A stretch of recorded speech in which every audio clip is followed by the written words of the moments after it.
In 1943, it was one of our strategic aims to draw as many German forces as possible away from the Russian front and French coastal areas and to contain them on the Italian peninsula while liberating as much of Italy as might be possible with the means at our disposal. As the bulk of our supplies was directed to England for the forthcoming invasion, operations in Italy had to be conducted on an extremely limited scale. Thus it came about that during the winter months, the number of Allied divisions in Italy was greatly reduced. Yet so determined was their effort that they succeeded in holding in Italy a very large number of German divisions during the pre-invasion period. San Pietro in the 5th Army sector was the key to the Liri Valley. We knew it, and the enemy knew it. We had to take it, even though the immediate cost would be high. We took it, and the cost in relation to the later advance was not excessive. By its very nature, this success worked bitter hardship upon each individual soldier, calling for the full measure of his courage and devotion. The response of our 5th Army troops provides an inspiring page in our military history. To these individuals, living and dead, and to those who now continue in their tradition, this picture is dedicated.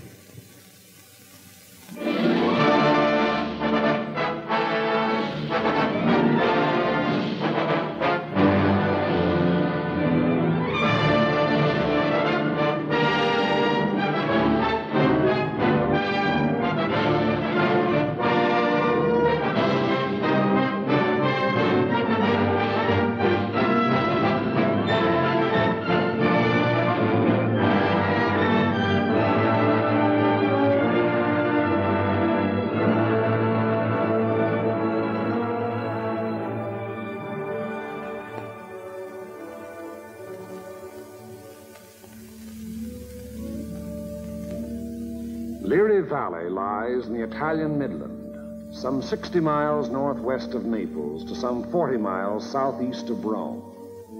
A wide, flat corridor enclosed between 4 walls of mountains. In winter, the highest peaks of the Liri Range ascend into the snows, but the valley floor with its olive groves and ancient vines, its crops of wheat and corn, is green the year around. That is, in normal times. Last year was a bad year for grapes and olives, and the fall planting was late. Many fields lay fallow. There are 2 ways from the south into the valley. One, a narrow pass. The other, a high, scenic road over the mountains.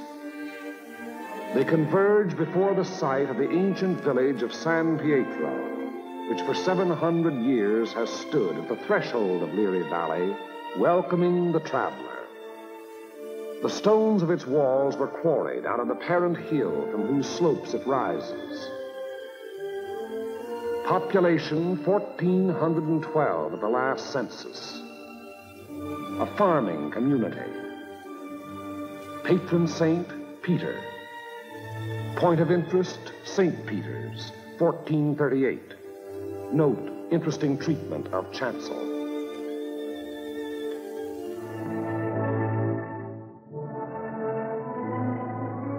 As St. Peter's was erected by those who were to worship there, so each original dwelling was built by the ones who were to live there. And this practice has endured down through the centuries. The Italian peasant is a born mason.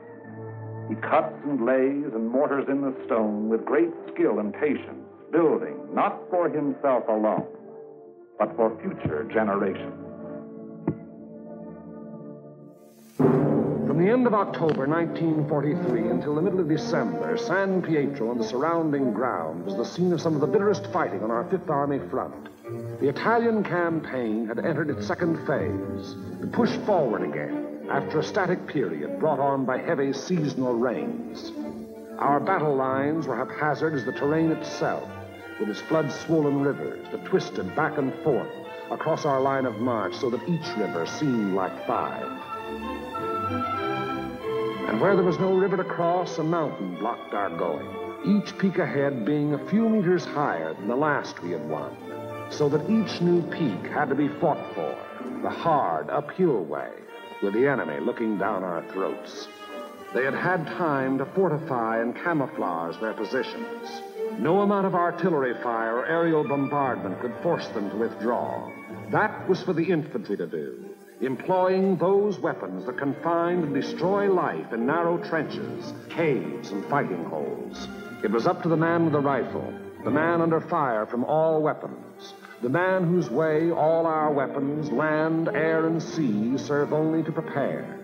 It was up to the foot soldier to attack a hidden enemy over ground that was sown with mines, the anti-personnel S-mines that fly up at a footfall to explode beneath the groin. Nowhere along the entire front were enemy preparations more elaborate than in the San Pietro area. For San Pietro stands at the threshold of Leary Valley, and through Leary Valley, wide and level, runs the most highly prized length of road south of Rome. By early December, we had taken and were holding high ground to the northeast, east, and south of San Pietro, the Camino Maggiore hill mass being last to fall. An Italian brigade under Allied command had made a vain attempt to capture Mount Lungo, possession of which would have acted greatly to our benefit in the impending action. The Italians were all but annihilated. In view of their excessive losses, further operations against Mount Lungo's strategic heights were abandoned.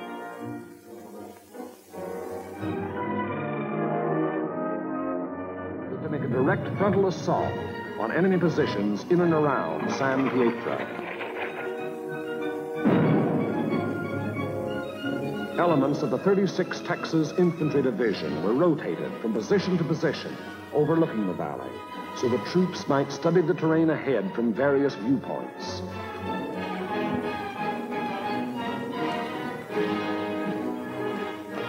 Patrol activity was continuous.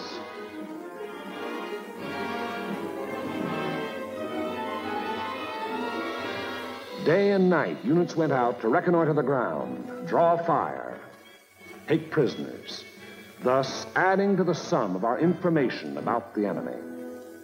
High points, Mount Lungo's 351 and Mount Samucro's 1205 and 950 were all manned in force. The town itself was strongly garrisoned with numerous mortar, machine gun, and heavy weapon emplacements. 4 enemy battalions were dug into a line of connecting trenches and mutually supporting pillboxes in depth that extended from the base of Mount Lungo, northeast across the valley floor to the base of Mount Samucro. Another battalion was organized to defend the high ground northwest of San Pietro. Areas before these positions were heavily mined and held a confusion of barbed wire and booby traps. On the afternoon before, D-Day and H-Hour were communicated to battalion commanders.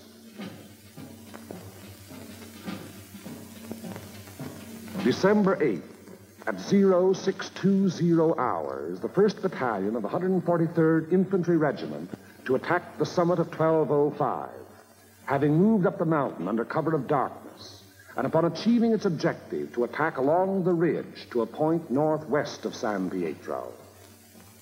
The 3rd Ranger Battalion likewise to attack 950, another feature of the Mount Samucro hill mass. The 2nd Battalion of the 143rd to attack over the terraced olive orchards northeast of San Pietro. The 3rd Battalion acting in support to follow the 2nd at 400 yards. Of the original force to establish the beachhead at Salerno, the 143rd had since spent all but a fortnight in action under extremely bitter weather conditions. At Salerno, at the Volturno crossing, it had taken mortal punishment. The task ahead promised no less bloodshed, yet it was undertaken in good spirits and high confidence. The 1st Battalion began the long, rugged climb up Mount Samucro. At the Volturno crossing, it had taken mortal punishment. The task ahead promised no less bloodshed, yet it was undertaken in good spirits and high confidence. The 1st Battalion began the long, rugged climb up Mount San Pietro.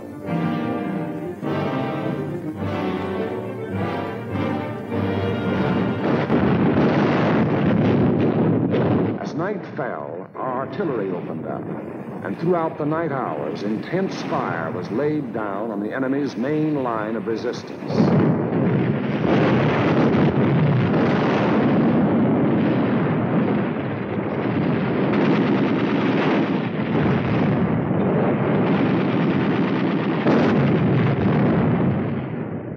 It had rained most of the night, and it was raining at each hour when the 2nd and 3rd Battalions crossed the line of departure.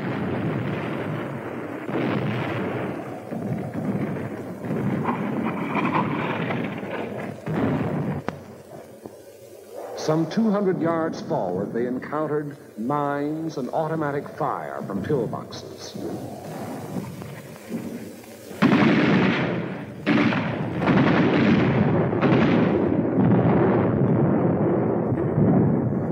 Mortar and artillery were deadly accurate by reason of excellent enemy observation from Mount Lungo, overlooking our advance, which continued another 200 to 400 yards.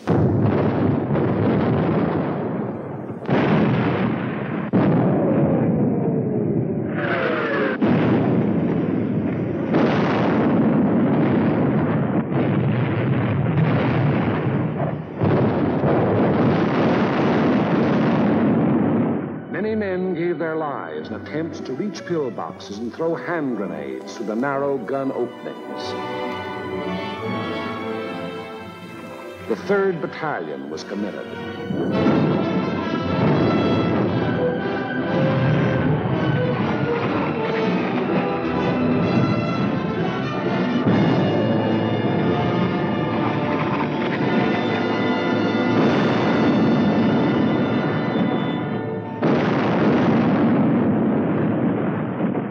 But the advance never got more than 600 yards past the line of departure.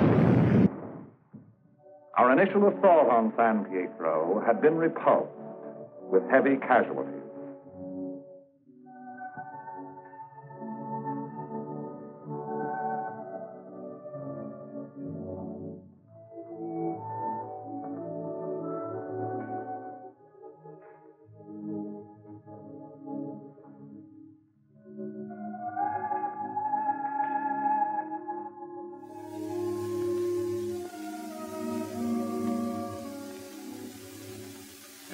The attack on Hill 1205, however, was a brilliant success. Leading elements of the 1st Battalion had gained the summit of the objective before a strongly entrenched enemy knew that an assault was in progress.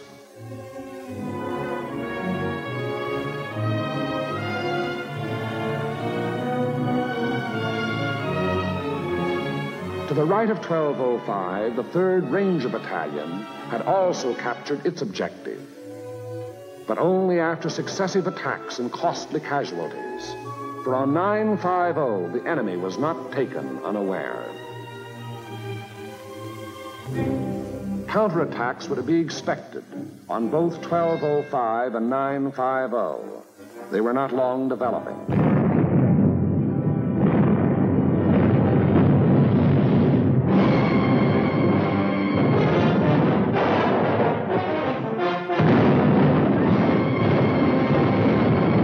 First was launched during the early daylight hours, and even as it was beaten off, another took form.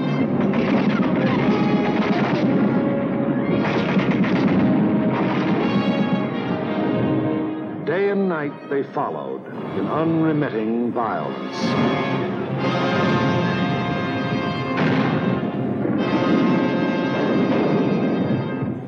The toll of enemy dead mounted with each new attempt.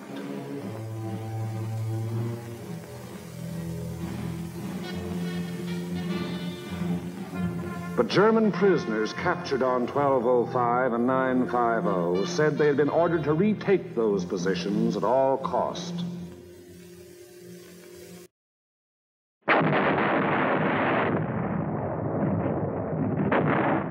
Acting in excellent cooperation, the artillery's supporting power disrupted numerous enemy counterattacks while they were in the process of being formed.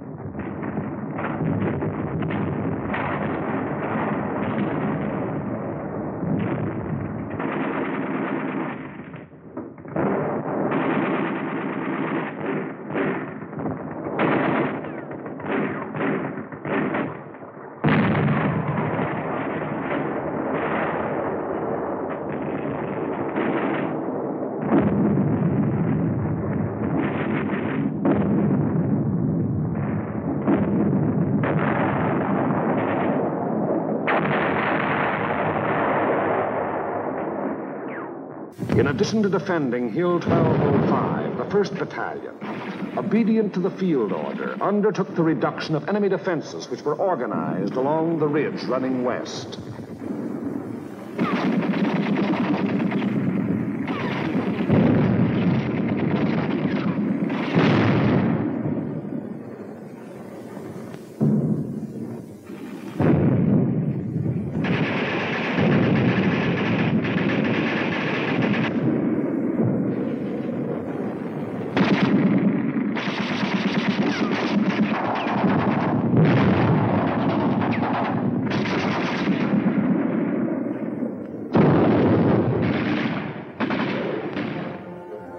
On the 12th of December, the 1st Battalion was reinforced by the 504th Parachute Battalion, which took over and maintained the defenses of 1205 and 950, thereby enabling the 1st Battalion to throw its entire remaining strength into the assault along the ridge.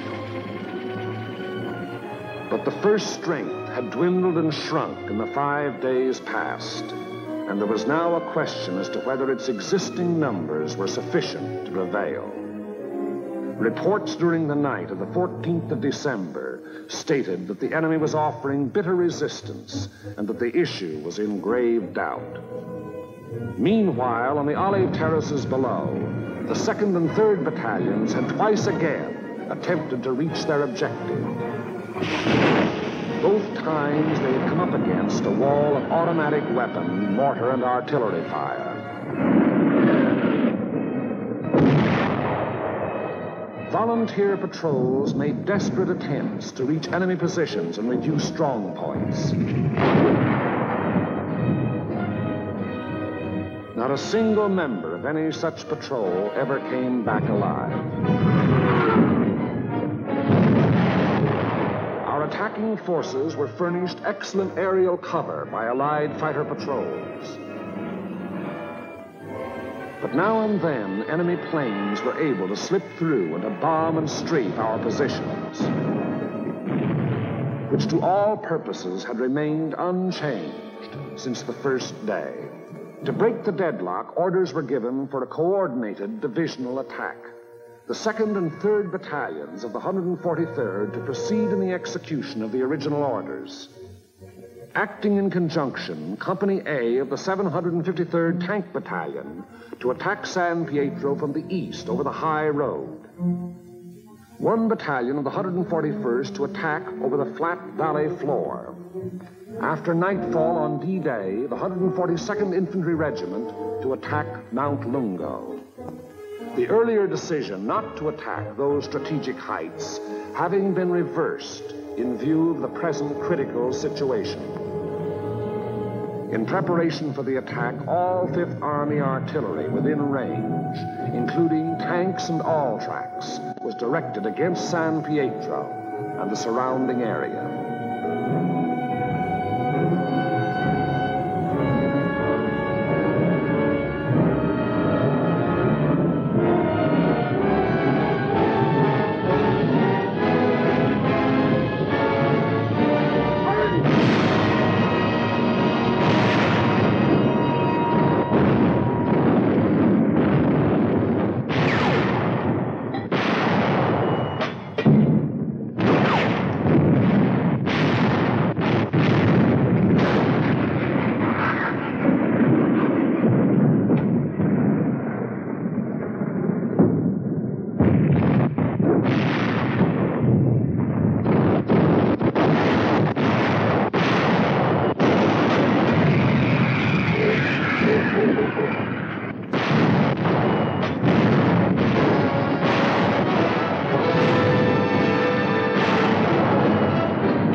Each hour, 1,200 hours. D-Day, the 15th of December. The 141st Infantry advanced some 400 yards from its line of departure, to be borne down and held powerless under the weight of enemy fire. The 2nd and 3rd Battalions of the 143rd advanced some 100 yards beyond their former positions to a point almost directly before forward enemy defenses. And for the 3rd time, they were forced to take such cover as the quaking earth could offer. And the tanks. Orders were for them to enter the town and to locate and destroy the heavy weapons there, which were leveled against our attacking foot soldiers. The high road into San Pietro is a narrow mountain road, and from the beginning of its winding descent in the Liri Valley, it was under direct enemy observation.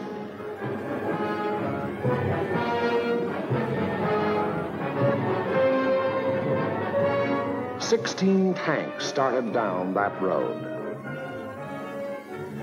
3 reached the outskirts of the town.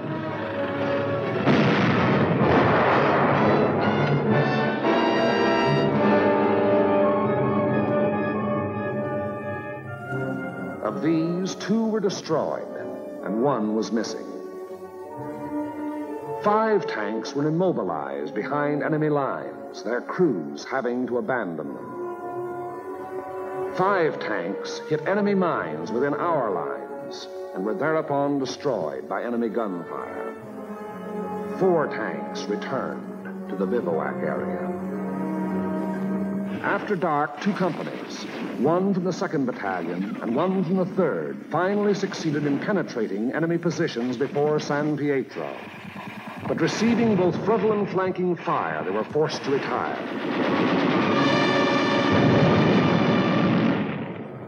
Company E having been reduced in strength to a handful of riflemen, and Company L faring little better.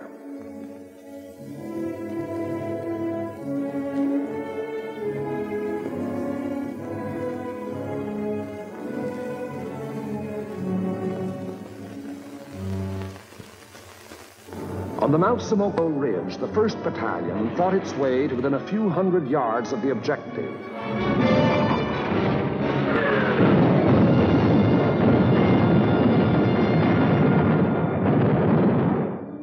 Paid for ground gained at the rate of a man a yard, and it did not have strength to carry the fight any further forward. On Mount Lungo, however, despite bitter resistance, battalions of the 142nd in successive waves kept pushing upwards, until, in the early daylight hours of the 16th of December, its foot soldiers had gained the summit and were wiping up what remained of a stubborn enemy. And that height proved to be a key position in the enemy plan of defense, for even as Mount Lungo fell, the enemy throughout the San Pietro area made preparations to withdraw. Almost invariably, the enemy will counterattack to cover a withdrawal. The first violent thrust was delivered within a few hours.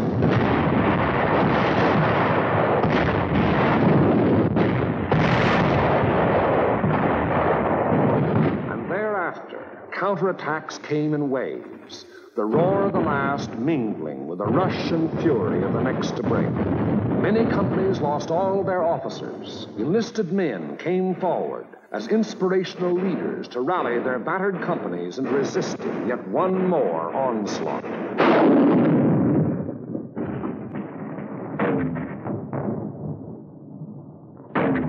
Our own artillery was brought to fall within 100 yards of our front-line elements. After 5 hours, during which the earth never ceased to tremble, counterattacks ended. indicating that the withdrawal of the enemy's main body had commenced.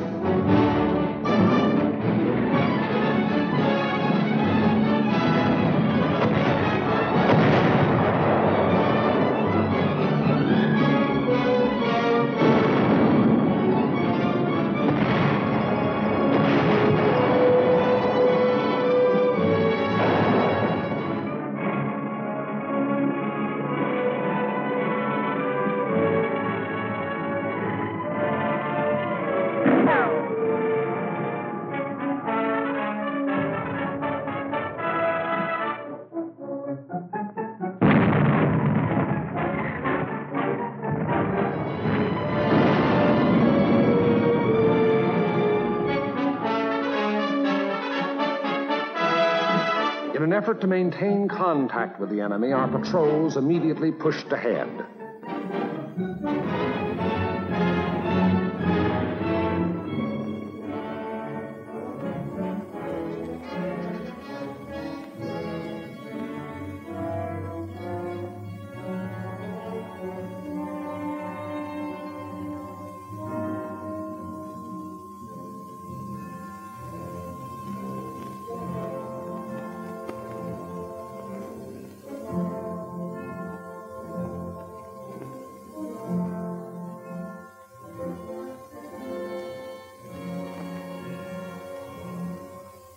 Entering the town, they discovered that San Pietro was ours for the taking.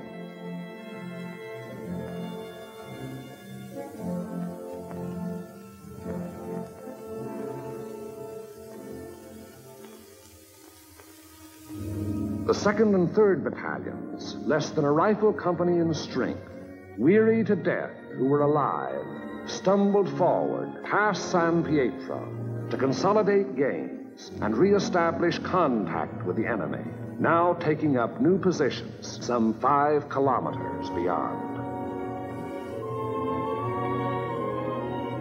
That is the broad shape of the Battle of San Pietro, which was but the first of many battles in the Erie Valley.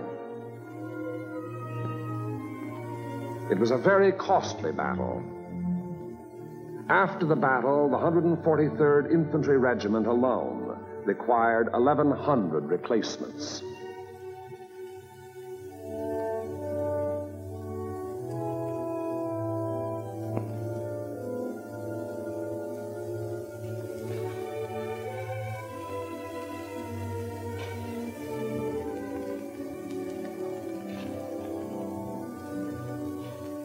The lives lost were precious lives to their country, to their loved ones, and to the men themselves.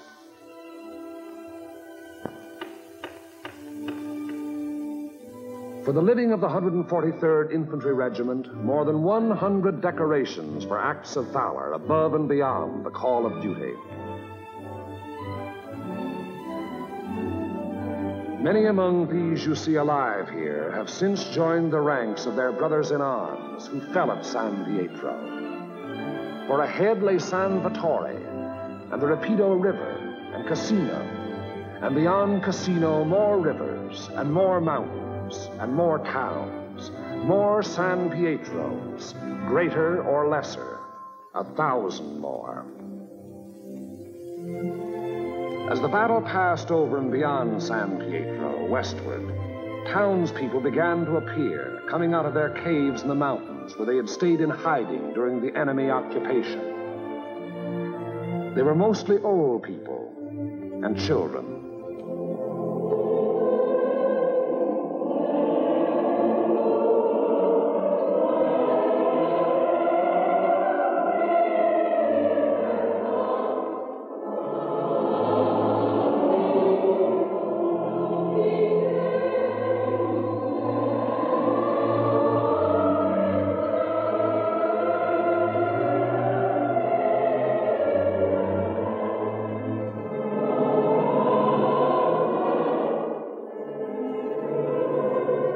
Townspeople were warned against enemy mines and booby traps, which were in the process of being cleared.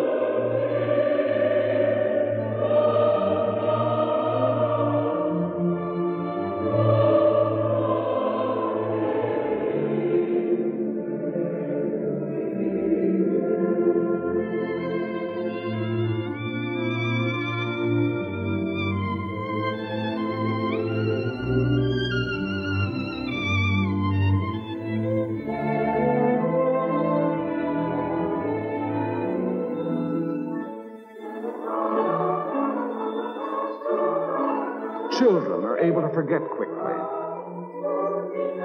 Yesterday they wept.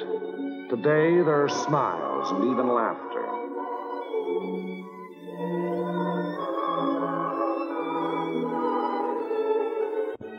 Tomorrow it will be as though the bad things had never happened.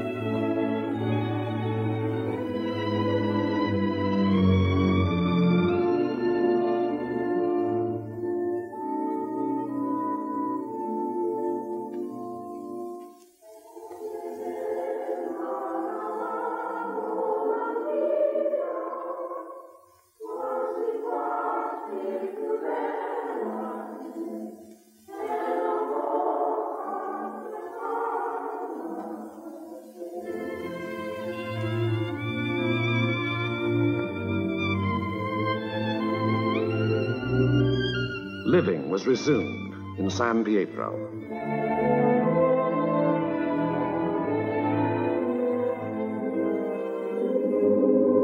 Our prime military aim being to engage and defeat the enemy, the capture of the town itself and the liberation of its people is of an incidental nature. But the people in their military innocence look upon us solely as their deliverers. It was to free them and their farmlands that we came.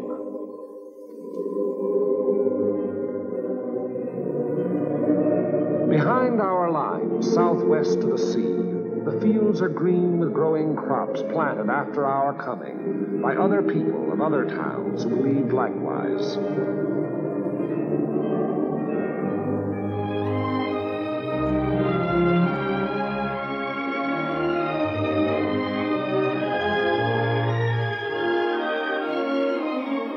The new won earth at San Pietro was plowed and sown.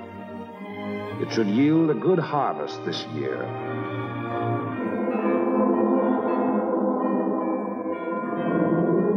And the people prayed to their patron saint to intercede with God in behalf of those who came, delivered them, and passed on to the north with the passing battle.